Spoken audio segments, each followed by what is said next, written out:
Yung first reaction nyo when you heard, okay ka na tayo? Na sumakabilang buhay na nga po si Ate Guy. Actually, sobrang... Kasi sunod-sunod eh. Alam mo yun? Mahirap tanggapin. Totoo yun. Mahirap tanggapin kasi sunod-sunod. As in, tapos malalaki, lahat malalaki, no? Reyna.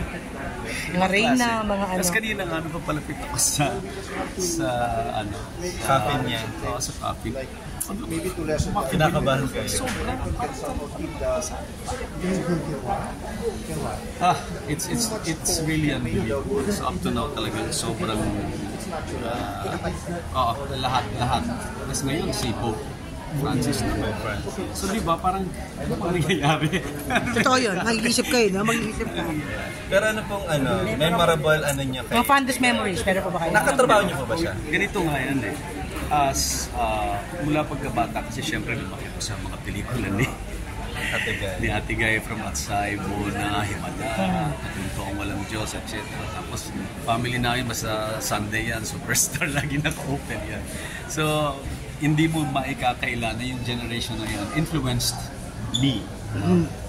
Kasi yun yung mga panahon na nangangarap ka bilang maging artista. So talagang na-influensyahan ko ng mga galing niya sa pag-art, lalo na sa mata na naman. So hindi ko ikakaila na siyempre naka-influence na kanya sa kayo po yung magaling ding actor, di ba? Ano po yung nakuha niyo kay Ate Guy bilang actress na style niyo sa pag-art? Yun nga mismo yung mararamdaman mo sa yung hindi ka kumikilos. Kasi siyempre, ako naman kasi gumagawa ako ng iba't ibang iba't ibang genre, iba't ibang role.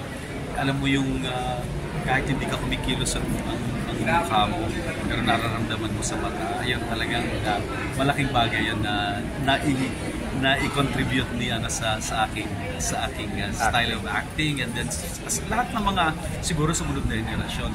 Pero ang nakatrabaho ko lang kasi talaga, ang legacy niya na sila Lotlot, si Matet, si Janine.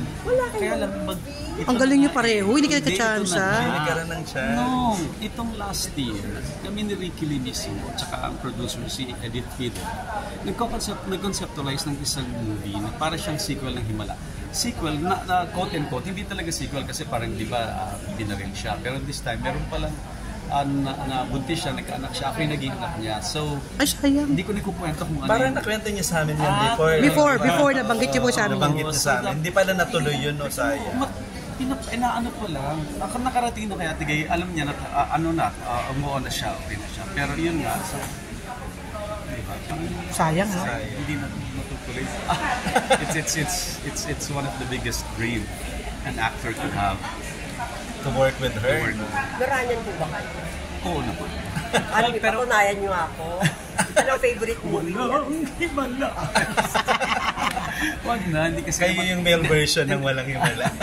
Hindi, ako naman kasi syempre ayoko naman ng maging bias ako. So yung generation nila, lahat sila magagaling. Lahat sila magagaling. So ayoko yung masabihan na ako yung Ranian or Ranian. Pero all talagang lumaki ako sa kanyang Thank you, Sir Jan. Maraming salamat po. Thank you po, Sir Jan.